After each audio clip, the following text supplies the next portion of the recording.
So hi everyone, thank you so much for joining us today. My name is Julia. We're pleased that you all could join us for this week's lecture series of our 12-week didactic series. Next slide, please. So this series brings you lectures from experts in the field covering different topics each week. This week is our lecture on research. Next slide. The Neuropsychology Didactic Series was created by trainees and early career neuropsychologists to provide free, high-quality didactic opportunities. Next slide. We would like to thank our sponsors for their financial support for this series, including those listed here. Next slide.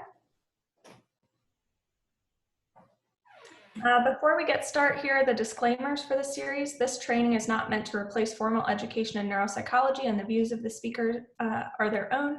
Next slide. Questions for today's lecture can be provided via the Q&A box in the lower left of your screen, and this recording today will be provided on our website later this week. Next slide. Now it is my pleasure to introduce Dr. Vidya Kamath for today's lecture on the neuropsychology of orbitofrontal dysfunction.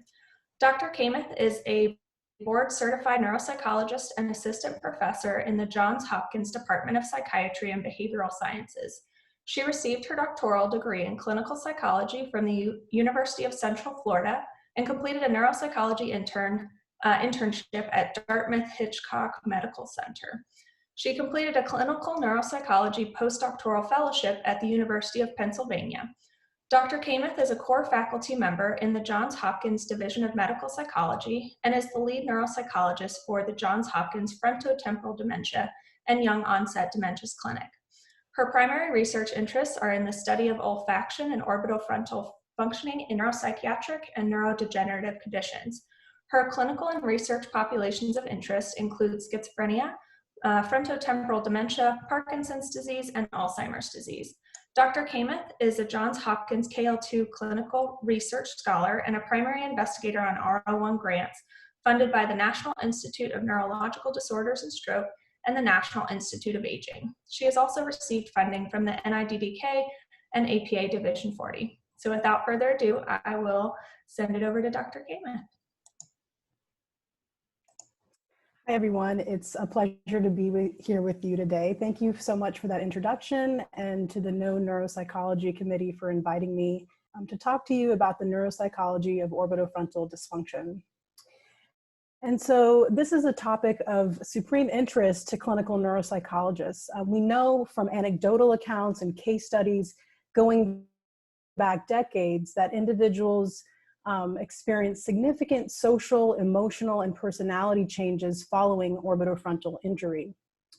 And so what we see is that people with OFC lesions can make disastrous life choices, such as putting money into ill-advised schemes or breaking the law. You can see such things as poor decision-making, frequently inappropriate behavior, disordered eating, and difficulty navigating social situations. In some cases, this impairment is so severe that it can lead to major interpersonal, occupational, and legal stressors or problems for the individual. And so evaluating patients with orbitofrontal damage, disease, or injury presents a unique challenge for neuropsychologists. And that is because many of these patients can perform entirely on traditional neuropsychological assessment batteries. Furthermore, there is no gold standard for measuring OFC dysfunction, so evaluation often requires an integrative approach that reflects the heterogeneity of the brain region itself. And so today I'd like to impress upon you why this is an area of the brain that is of critical interest to neuropsychologists and neuroscientists. I'll start by walking you through the basic neuroanatomy of the orbitofrontal cortex. I'll talk about the functions that the orbitofrontal cortex observes. And I'll also talk about that we can assess orbitofrontal dysfunction in routine clinical neuropsychological assessments. And then the last part of the talk will focus on sources of orbitofrontal damage, disease, and injury. I'll walk you through some of the common conditions along with some case studies to provide greater clinical relevance to this talk. And so the OFC consists of a large swath of cortex on the ventral side of the frontal lobes. Its boundaries are fairly uncertain, and that's because the OFC really is just a general anatomic label. The ventral brain view, which you can see on the left, shows the different regions that are purported to be part of the orbitofrontal cortex, including areas 11, 13, 14, 47/12. More often what you see in the neuroscientific literature is references to the lateral and medial orbitofrontal cortex, which you can see highlighted in the blue and the red on the bottom right of the screen. And often there's a considerable overlap between the ventromedial prefrontal cortex and the orbitofrontal cortex. In some cases, again, because of the high degree of overlap, often these patients are occasionally lumped together. And so I also want to make you aware of the major cortical and subcortical connections of the OFC. You can see it sort of highlighted in the center of the screen. It has a heterogeneous pattern of connectivity, which sort of suggests that the OFC really acts as this convergence zone for afferents from limbic and heteromodal association areas. The diversity of its connectivity really also reflects its wide range of functions and also its supramodal integrative role. And so with the orbitofrontal cortex, it obviously has connections to the prefrontal cortex, the piriform cortex, which is a primary area responsible for the early processing of odorants or smells. And it also is connected to the amygdala and insula, which are important for emotion processing and taste processing. The hippocampus, as many of you know, and its importance in memory, as well as the hypothalamus and its role in feeding behavior. And finally, also the ventral striatum has a huge role in reward processing. And so before I sort of walk you through what we know of the major functions of this region, it's important to ask the question, how do we know what we know about the orbitofrontal cortex? And we typically use structural and functional neuroimaging methods to do so. Many of you are aware of what's called voxel-based morphometry, which is a structural neuroimaging technique that allows you to look at the relationship between gray matter volume and performance on a task or a severity of a particular symptom. You can also look at changes in blood flow and oxygen consumption within the brain using functional MRI, while individuals perform a particular task of interest within the scanner. And perhaps what was, sort of the origin and bedrock of early neuropsychological studies is the lesion method, which allows you to sort of characterize your group of patients based on where they have focal brain lesions and then compare them on a particular task of interest. And so the image you can see on the top right is just one way to characterize individuals with OFC lesions and compare them with people with lesions in the frontal lobes that do not invade the orbitofrontal regions. The lesion method has had a recent overhaul with something called the lesion symptom mapping approach. And this is a neuroimaging technique that I'll just walk you through very briefly because I think it's helpful in understanding the types of studies that I'll be taught. But before I do, I just want to mention that, factors such as fMRI can really address the involvement of the orbitofrontal cortex, whereas lesion symptom mapping approaches can help us address the necessity of the orbitofrontal cortex for a particular task. And so just to distill this down a tiny bit further, what we have here is that in this original voxel-based lesion symptom mapping method, what you can do is you can take performance on a measure of interest, enter it as a continuous variable, and make statistical comparisons for each eligible voxel. And this allows you to measure the association between the presence or absence of a lesion and behavioral measure on a voxel by voxel basis. And one of the major advantages of this approach is that you don't have to coarsely group your lesion sample into those with and without damage to a particular area of a brain. It really makes use of your entire sample on a continuous level. And you don't have to assign, again, an arbitrary behavioral cutoff.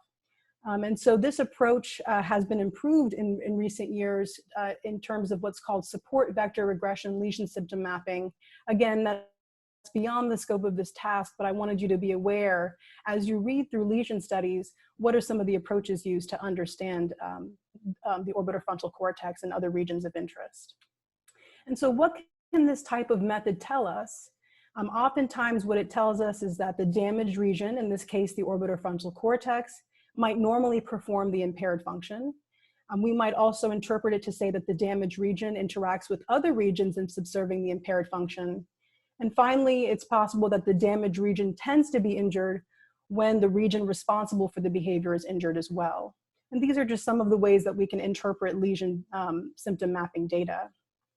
And so I raise all of that just so that I can show you some of the tasks, some of the studies that have been done to uncover what the orbitofrontal cortex does. Again, these methods have moved upon in recent years. But again, using these patient populations with focal brain regions has been incredibly useful and an important complement to functional neuroimaging studies addressing, what are sort of the critical functions of the orbitofrontal cortex. And so I'd like to now mention what some of those functions are. We have, for example, what you'll see here really is that the orbitofrontal cortex has an enigmatic functions and divergent tasks. So for example, the orbitofrontal cortex is thought to represent the reward value of primary reinforcers, including taste, touch, texture, and face expression. It also has an important role in aspects of social cognition, such as emotion recognition and theory of mind. It also has an important role in regulating behavioral responses, particularly with changing reinforcement contingencies. And I'll give you an example of that in just a second. It also is important in what's called value-based decision-making. So how do you sort of weigh the value of different choices that you have in your life before you go on and make a decision? And perhaps a better real-world example of that can be seen in this example here, which is, let's say, for example, that you have a presentation that you have to give at 10 a.m. You haven't prepared for it at all, and so you set your alarm for 5 a.m. to wake up. And so you really are sort of, just for the sake of brevity, let's just distill this down into two choices. You can continue to keep sleeping, or you can make the choice to get up early and prepare for your lecture. Well, in this case, each of these choices carry with it a certain amount of reward value and risk value. And it's also the case that previous experiences in your life might dictate what that is for you. It may be the case that you're failing the course and you really need this class to do well. Or it may be the case that you suffer from severe insomnia and this is an important time for you to get some much needed sleep. And so again, as we think about what are the factors that might weigh into your decision making, each of these things carry with it a particular reward and risk. Okay. And so these are just some of the types of things that might factor into your decision making. And what I want to mention here is that the OFC may have a role in how these attributes are weighed in your subjective valuation. So what we know is that individuals with lesions in the orbitofrontal cortex make significantly more inconsistent choices than either a healthy control group or individuals with damage in the frontal lobe sparing the orbitofrontal cortex. And just to sort of distill that further, what it's thought is that OFC damage affects the underlying information considered during value judgment, in that individuals with damage may not consider all the relevant factors in decision making. And so what you see here is sort of a degradation of all the available information, and that's going to have a huge impact on how you make a choice and how you sort of decide about your day. And so this is why oftentimes choices can appear incorrect or risky in individuals with orbitofrontal damage. And it also may partially explain the increased apathy observed. If it is the case that you're having difficulty weighing the value of different choices that are laid out in front of you, you may be left with just an interruption in your normal goal-directed behavior in everyday life. And certainly other top-down cognitive processes like attention can affect this process entirely. And so it may, again, lead you to make a decision that you just, might decide to get more sleep, despite the fact that this is maybe a more important talk than you factored into your decision making. And so the orbitofrontal cortex, as I mentioned earlier, has two major subregions, the lateral and medial orbitofrontal cortex, which are thought to have different roles and functions. The lateral OFC, which you can see here in blue, is thought to be important for processing unpleasant odors and taste. It's important for maintaining social behavior, assigning value, and many punishers and non-rewards are represented laterally as well. In contrast, the medial OFC is thought to have an important role in the processing of pleasant odors and tastes. Medial OFC neurons are sensitive to satiety-specific reinforcer devaluation, which I'll explain later. And the medial OFC also bidirectionally regulates effort allocation for a given reward. And so these distinctions become important as we think about the different connections these brain regions have to other aspects of the brain and how that sort of affects the overall value-based decision making. And so I think these types of things are important to consider when we think about what traditional neuropsychological measures assess. Oftentimes when you think about measures like the Wisconsin card sort and trail making test, the Stroop and so on, most of those measures are sort of geared towards probing the functions of the dorsolateral prefrontal cortex or other frontal lobe regions.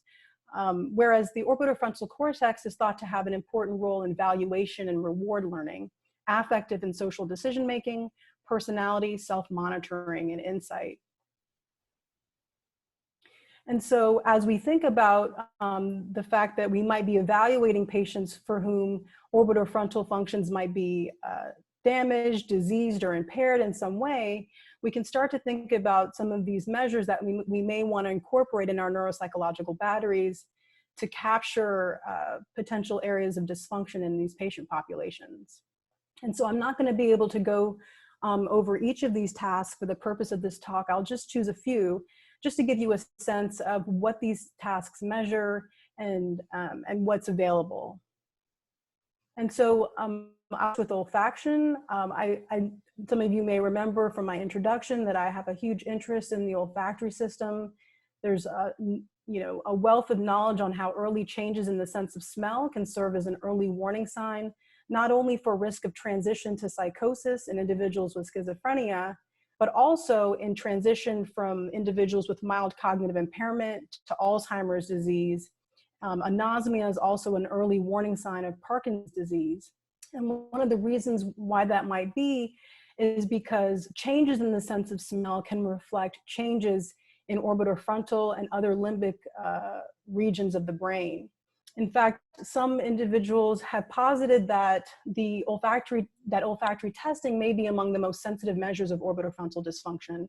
In studies where frontal lobectomies were conducted, only those individuals in which the surgery invaded the orbitofrontal cortex showed olfactory impairment on formal testing. And so there's numerous types of tests available to assess the olfactory system. The most widely used is the smell identification test, which was developed by Richard Doty at UPenn. And this is a test in which individuals are presented with a particular odor and asked to name it from 4 labels in a forced choice format. Measures of reversal learning have also been shown to be sensitive to orbitofrontal dysfunction. In this particular task, subjects are told that one stimulus from each pair is the correct stimulus, and they are told to figure out which one is correct and choose it with either the left or right button press, which you see here labeled with the navy blue arrows. Participants are also told that no stimulus is correct all of the time and that the correct stimulus changes occasionally. And so they're informed that they need to stick with the stimulus they have decided is correct until they feel the correct stimulus has changed. And you may notice that this is called a probabilistic reversal learning task, and that is because the correct answer is reinforced 80% of the time, and the choice of the other stimulus is reinforced the remaining 20% of the time. And so the subject's task here is to detect a shift in reinforcement contingencies and learn to choose the stimulus reinforced 80% of the time. And once that happens, the reinforcement contingencies are then reversed. So you'll notice here on your screen that you can see that the subject chose the left triangle, denoted with the yellow triangle. They get feedback that this was incorrect. They then choose, most likely, they'll then choose the square, and they'll get feedback that this is correct.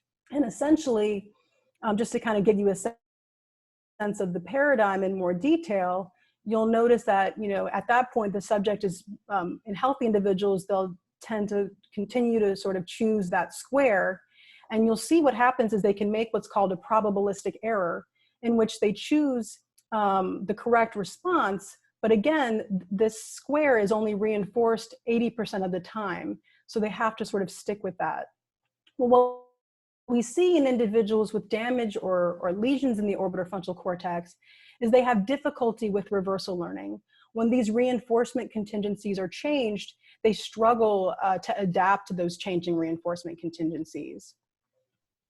And this is also the case on other tasks, like the intra-extra dimensional set shifting task from the CAN tab, where you also see difficulties with rule acquisition and reversal learning in individuals with orbitofrontal lesions.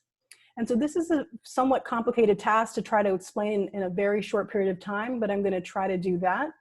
We're going to start off just first by showing you that there's what's called a simple and compound discrimination stage, in which individuals are reinforced according to the shape of the object. And even if two dimensions are present, in this case, shape and the overlaying line, the subject is reinforced to respond according to shape. Next, what happens is what's called a dimensional stage. It's when novel stimuli are introduced, but the stimulus dimension remains the same. In this case, subjects are to continue to responding to the category shape. However, again, these are novel stimuli. In this case, it's no longer a square, but a diamond. And then in the next stage, we have what's called the extra dimensional stage, in which the reinforcement is shifted to a new stimulus dimension, in this case, the overlying figure. And so what we see is that individuals who have lesions in the dorsolateral prefrontal cortex tend to show difficulties with this type of shifting between dimensions. Interestingly enough, when we think about reversing these reward contingencies, this can happen at any stage. And this is the stage in which we see people with OFC lesions struggle with. And so again, for each of the stages I described, there's a reversal learning component where an individual is no longer reinforced for the square, but is now reinforced for the triangle, no longer reinforced for the diamond, but now the circle, no longer reinforced for the hook, but now the cross. And that, again, is the stage in which individuals with orbitofrontal lesions tend to have difficulties. And interestingly, what we see is that this isn't necessarily the case for measures like the Wisconsin card sort, which haven't really shown, which patients with orbitofrontal lesions haven't necessarily shown difficulties on. Occasionally, you might see some mild difficulties with failure to maintain set, but ultimately, the Wisconsin card sort really hasn't been a task that's been sensitive to orbitofrontal lesions. And that might be because the rule changes within the Wisconsin card sort are much more abstract when compared to the tasks like this.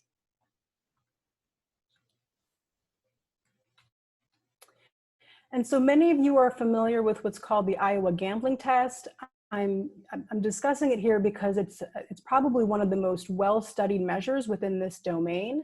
The IGT requires choosing among 4 decks of cards, each of which provide a win or a win and loss. And you'll notice on the left, you have 2 decks that are associated with large wins and even larger losses. And then on the right, you have 2 decks which are associated with smaller wins, but even smaller losses. And so you can see in the table below what I'm describing here, that these quote unquote bad decks have these large wins and larger losses and so on. Early work demonstrated that patients with orbitofrontal and ventromedial damage failed to learn to avoid these disadvantageous decks, while controls learned to avoid the disadvantageous decks. However, I do want to call your attention to more recent work that it's demonstrated that controls actually show highly idiosyncratic choice behavior. And it may not really actually be the case that they avoid these disadvantageous decks. There are some studies that have shuffled the order of the decks and have sort of teased this apart in more detail. And it looks like controls actually may prefer decks with more infrequent losses, decks such as B and D. And so these latter findings challenge some of the key assumptions about this task that I think warrant further scrutiny. But I did want you to be aware of this because it is such a major measure that's given as part of research studies on decision making and studies of individuals with frontal lobe damage. And so another area that that has been studied widely is that of social cognition. It appears that the orbitofrontal cortex is responsive to face expression, gesture, and movement. We see that in some cases, individuals with orbitofrontal damage have difficulty recognizing certain facial emotions. In some cases, it has borne out that they have more difficulty recognizing negative emotions. And it's thought that maybe this is part of the reason why there are some difficulties in social situations. Certainly if you have difficulty reading another person's face, particularly if they're upset or disgusted or angry, and you're continuing to behave and engage with them in a different way, that can certainly lead to some difficulties in interpersonal reactions. And the orbitofrontal cortex is also thought to have a role in making inferences regarding to the mental state of others. And so in this particular task on the left, you can see a scenario in which you have two characters. Each of them have their own, one has a basket, one has a box. Sally puts her red ball in the basket, and while she leaves the room, Anne moves that ball to the box. And so the question for the reader then becomes, where will Sally look for her ball? And so really you really sort of have to imagine from Sally's point of view, information that you have that she's not privy to. And so these are the types of theory of mind tasks that have been used particularly in children and in populations with autism spectrum disorders to look at these types of social cognitive constructs. There is literature, albeit very limited, to suggest that individuals with orbitofrontal dysfunction have difficulty on these types of tasks in varying degrees. Furthermore, they also are shown to have difficulties on measures of irony, sarcasm, moral judgments and decision-making, and the detection of faux pas or social blunders.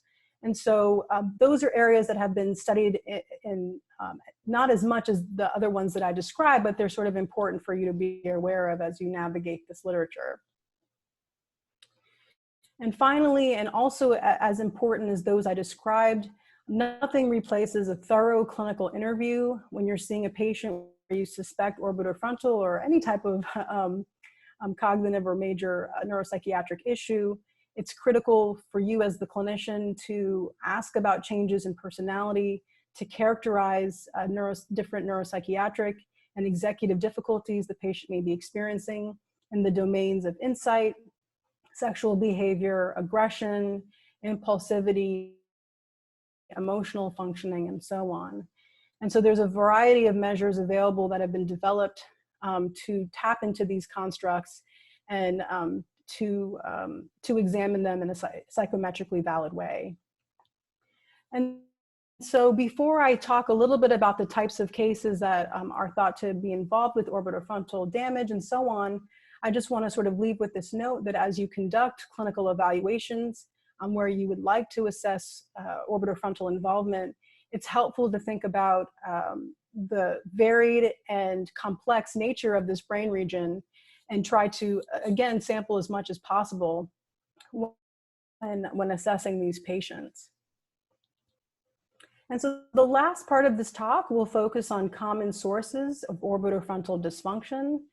Numerous conditions can lead to dysfunction of the OFC, ranging from closed head injuries, stroke, penetrating head wounds, tumors, and neurodegenerative conditions like frontotemporal dementia. It's also the case that several neuropsychiatric conditions like schizophrenia, OCD, and binge eating disorder can all have variable degrees of orbitofrontal involvement. And so I'd like to first start by mentioning the anterior communicating artery aneurysms, We know that the vascular supply of the anterior cerebral artery serves the gyrus rectus and medial OFC, whereas the lateral OFC is served by the orbital branch of the MCA. 3 types of damage can result from an ACOM aneurysm. The hemorrhage itself can cause damage. When an endovascular surgeon goes to resect a portion of the gyrus rectus in order to gain access to the aneurysm, that in itself can cause damage. And finally, the process of clipping the aneurysm can result in cutting other vessels off the anterior communicating artery. And so in many of these individuals, you can see what's called the ACOM syndrome, where you have amnesia, confabulation, and personality changes. Confabulation appears to be higher in individuals with orbitofrontal dysfunction. But the amnesia in and of itself isn't thought to reflect OFC damage, but more likely damage to the nearby basal forebrain structures. Also, blunt force to the face, nose, and head can cause the brain to move backwards and forwards, and this can result in injury to the frontotemporal brain regions, which become bruised from moving across the irregular base of the skull. In some cases, the injury can occur to the olfactory nerves, which are anchored to the cribriform plate. Probably the most famous example of this is Phineas Gage, who was a railroad worker in Vermont. He was using explosives to blast a path through rock. And when he tamped onto the explosive with the iron rod without sand, there was an instant explosion. What we know is that his vision in his left eye was affected, but he actually performed quite well on measures of language and memory, which seemed unimpaired. However, many of those who knew him well noted a dramatic effect on his personality. He was described after the accident as being disrespectful and profane, cared little about his behavior and how his actions affected others. And so this is probably, again, the more famous case of this. I also wanted to mention another case study of a patient who was struck by a car as a pedestrian and suffered traumatic orbitomedial frontal lobe damage. She had interpersonal difficulties related to her inability to inhibit socially inappropriate behavior and appreciate an alternative perspective, which touches upon some of the social and emotional problems I mentioned earlier. And in her case, she also demonstrated a significant loss in her sense of smell and significant difficulties on measures of, on certain measures of executive functioning. Importantly, what they noted was that in her extra test behavior, there was a lot of disinhibition and behaviors that were concerning to her examiners. And this also sort of highlights another point here, which is that as you conduct your clinical evaluations of these patients, it is the case that looking at their behavior and their comportment during the neuropsychological exam gives you a rich amount of information in terms of whether you see jocularity, difficulty sort of navigating the social aspects of a clinical exam. And that can provide you vital information about the patients that you're evaluating. Another source of OFC dysfunction is skull-based meningiomas.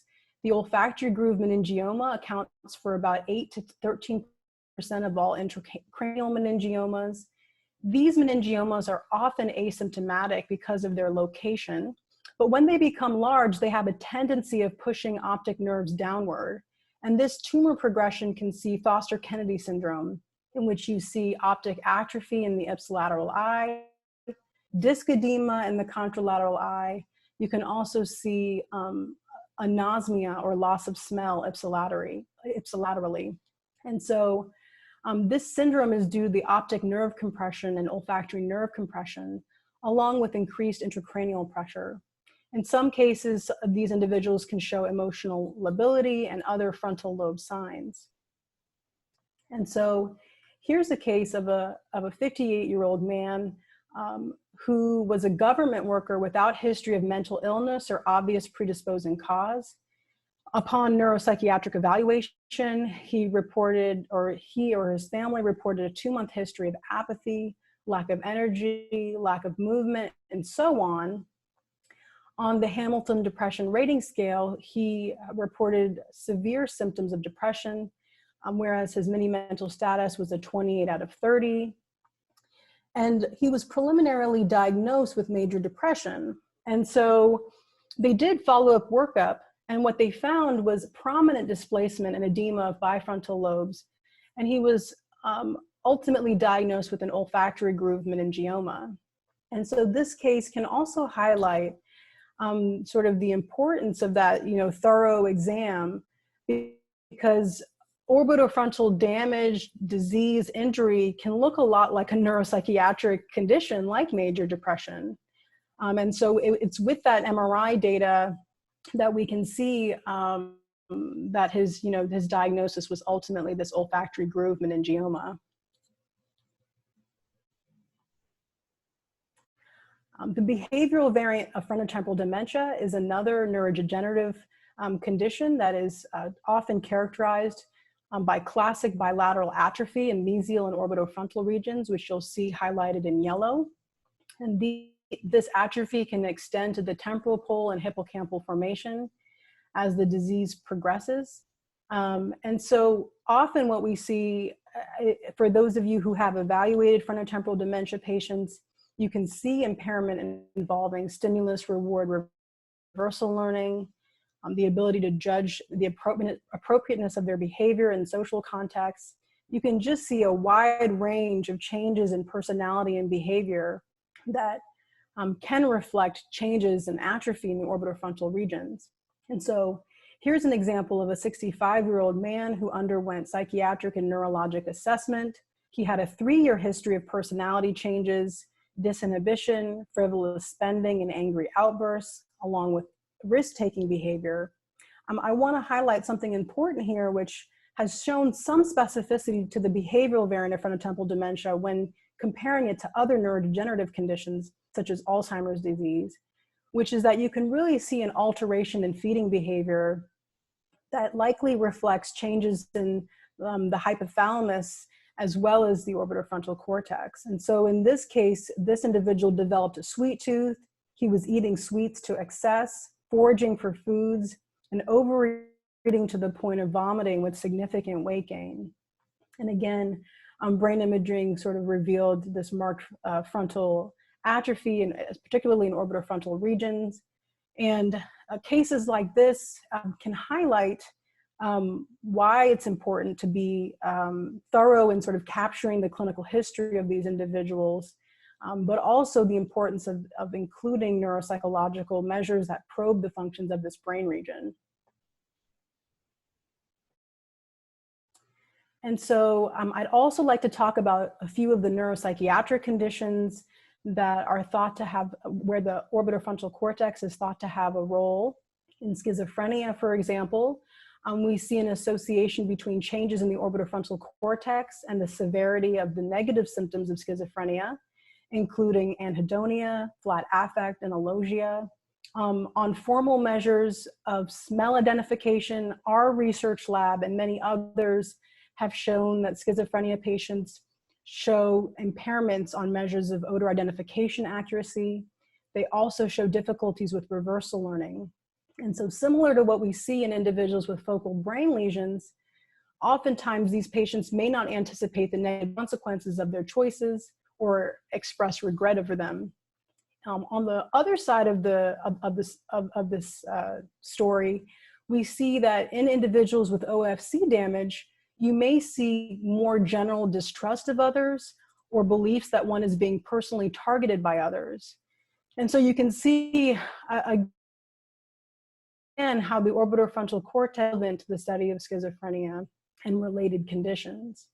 In obsessive compulsive disorder, often what you see is hyperactivity of the orbitofrontal cortex during what's called symptom provocation. And what that entails is presentation of obsessive stimuli that leads to the production of OCD symptoms.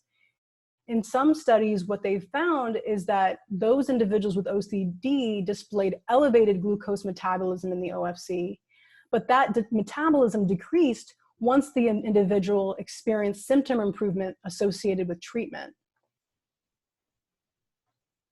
And I would be remiss in providing this lecture without mentioning the role of the OFC in feeding behavior. work by Edmund T. Rolls and his group has shown that the OFC is a primary region of interest for the hedonic processing of foods. When you eat a food to satiety, its reward value decreases. And this decrease is usually greater for the food that's eaten to satiety than for other foods that were not part of the meal. And this effect is termed sensory-specific satiety. In fMRI investigations and in studies in primates, activation in the OFC occurs when a food is eaten, and that activity changes as the food is eaten to satiety. Interestingly, there is no similar decrease for the odor of a food that was not eaten in the meal. And this finding has been replicated for tastants as well. It has also been replicated in a primate sample, which found decreased responsiveness of OFC neurons to an odor after satiation. And the reason I mention this is because as we think about the odors and the tastes that we come across in daily life, there seems to be a split in terms of certain characteristics of those stimuli, such as the intensity, are processed in the primary taste cortex and the primary olfactory cortex, where specifically its reward value and its pleasantness is processed by the orbitofrontal cortex. And so this has important relevance to the study of binge eating disorder and other eating disorders and other conditions marked by hyperphagia, because what we see in a lot of those samples is that the orbitofrontal cortex is altered, and even when individuals eat to satiation, the orbitofrontal cortex changes are not observed there, and might be a driving factor for why people eat past the point of feeling satiated. And so if we were to tie this all together, I don't think that's entirely possible because of how enigmatic and divergent the functions of the OFC are.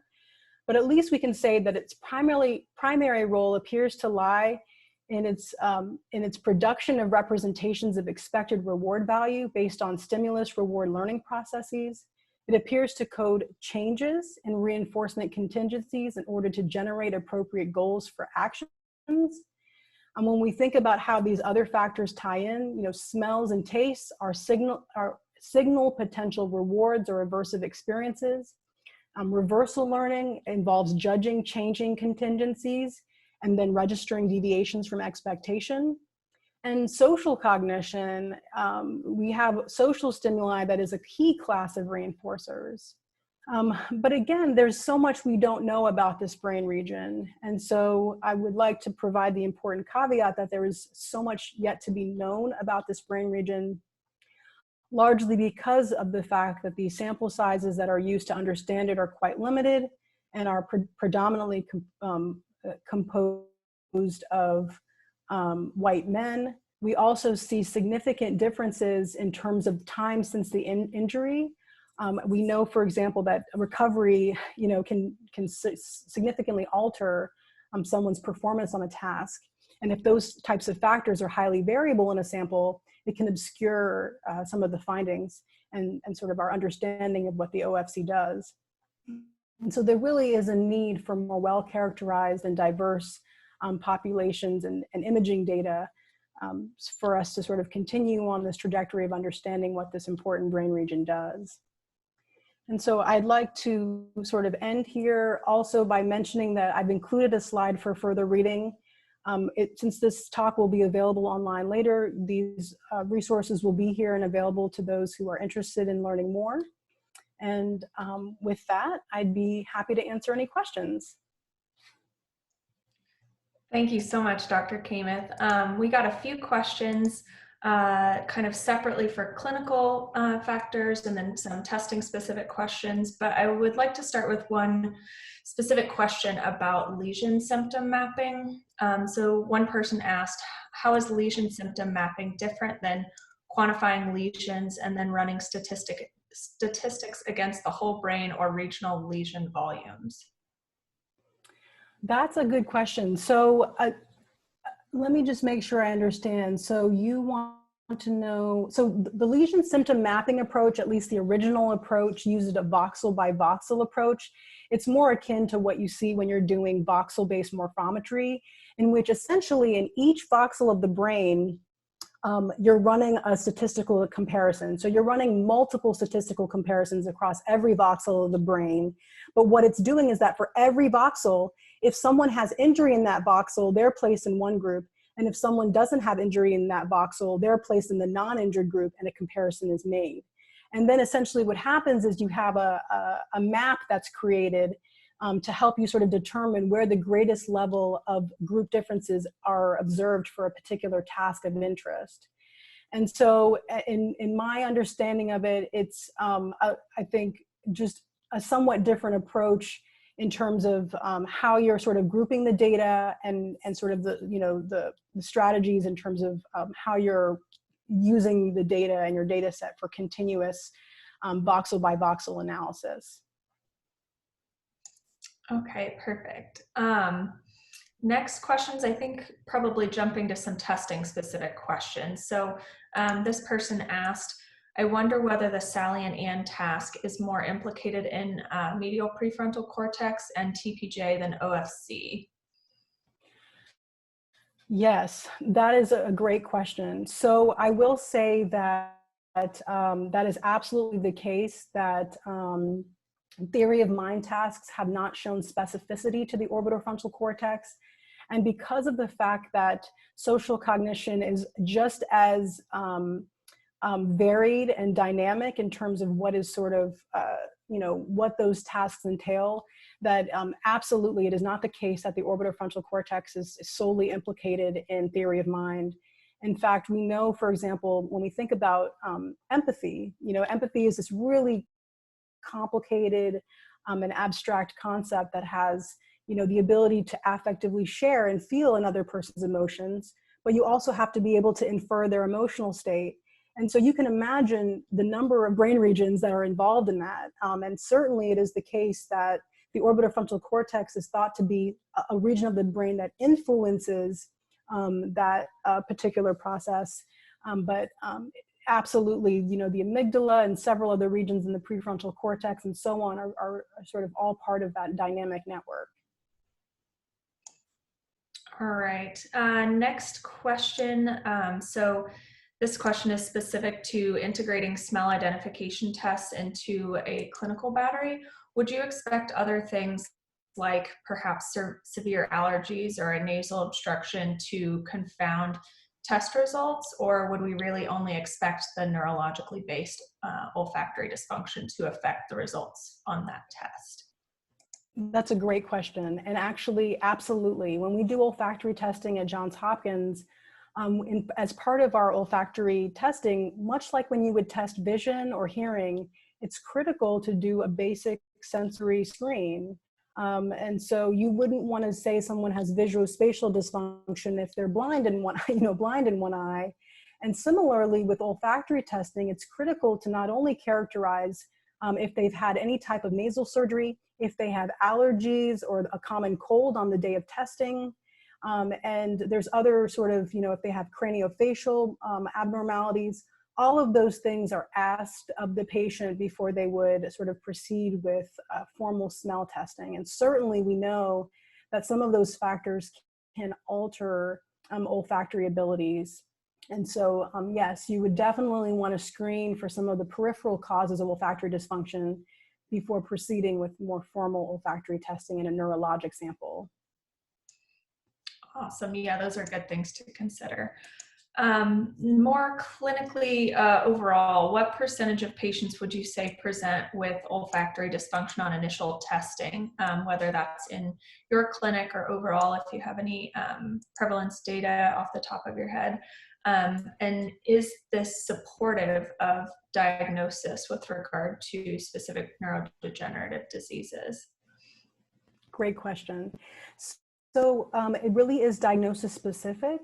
For example, we know in Parkinson's disease that olfactory dysfunction is as common as tremor in the condition. It predates the onset of tremor by anywhere from 4 to 6 years. And so as many of you may be aware, the Michael J. Fox Foundation and other major Parkinson's disease research groups have had an important interest in the study of sense of smell We currently have a study from the Department of Defense to use advanced imaging techniques to image the olfactory system during olfactory stimulation in Parkinson's disease patients, as well as Alzheimer's disease patients. And so we know, for example, that there's a really high degree of a number of patients with Parkinson's disease that have olfactory loss. Unfortunately, olfactory testing does not appear to be useful in necessarily discriminating PD from DLB, because usually by the time that these individuals are being seen in the clinic, they already experience a significant loss in their sense of smell. I will say that, you know, our samples at Hopkins are typically are obviously are not going to be healthy control samples. So in terms of what you're going to see, you're more likely going to see olfactory dysfunction if you're evaluating Parkinson's patients or you're evaluating patients with Alzheimer's disease.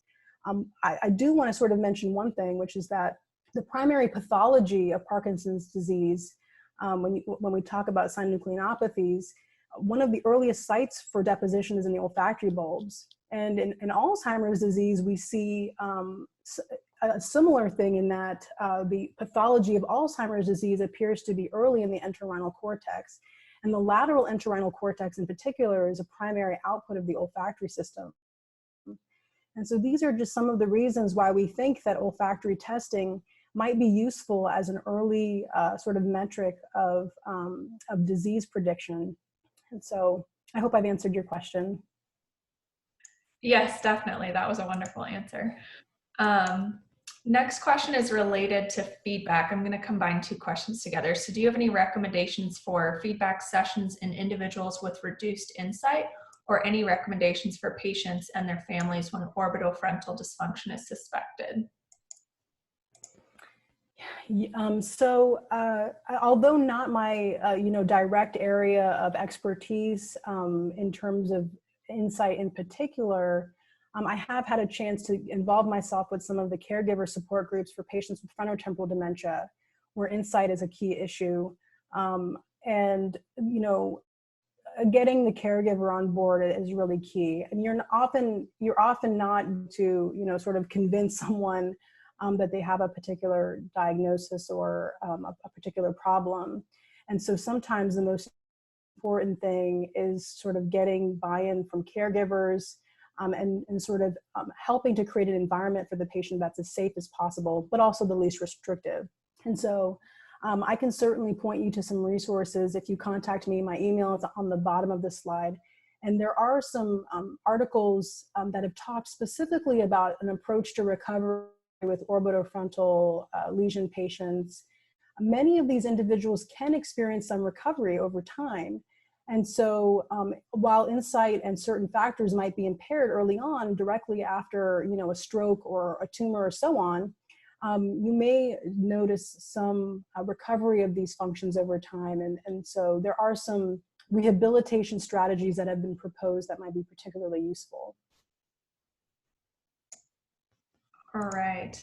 Next question is here. It says, thank you, Dr. Kamath. I appreciated you presenting some culturally diverse cases. Do you have any clinical recommendations for evaluating behavior targeted towards potential orbitofrontal dysfunction, specifically attempting to detect change from premorbid behavior or simply normal variation in these patients? Yeah, actually, you mentioning that made me realize that I meant to say this on my limitation slide, and I'm sorry if I didn't make this more clear. I mentioned that the populations that we know about are predominantly men and white samples.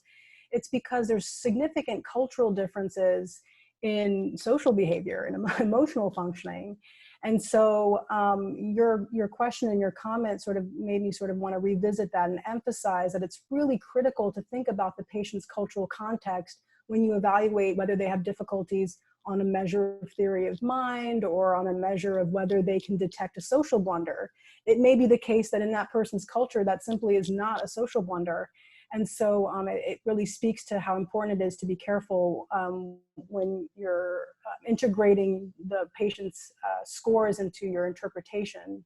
And so let's see here. So in terms of clinical recommendations for evaluating behavior, So, I think the most important thing that you can do is, this might seem like a silly answer, is to use measures that have been psychometrically validated. Because again, in terms of sort of thinking about what is normal behavior, what I mentioned, for example, on the IGT is a perfect example of this, which is that healthy people show very idiosyncratic approaches to how they choose those decks of cards. And so what may be someone's, pre-morbid baseline would be that they were a risky person and they were, they made risky decisions. I can think back to many cases of frontotemporal dementia where I saw individuals who were already, described as having, personality issues.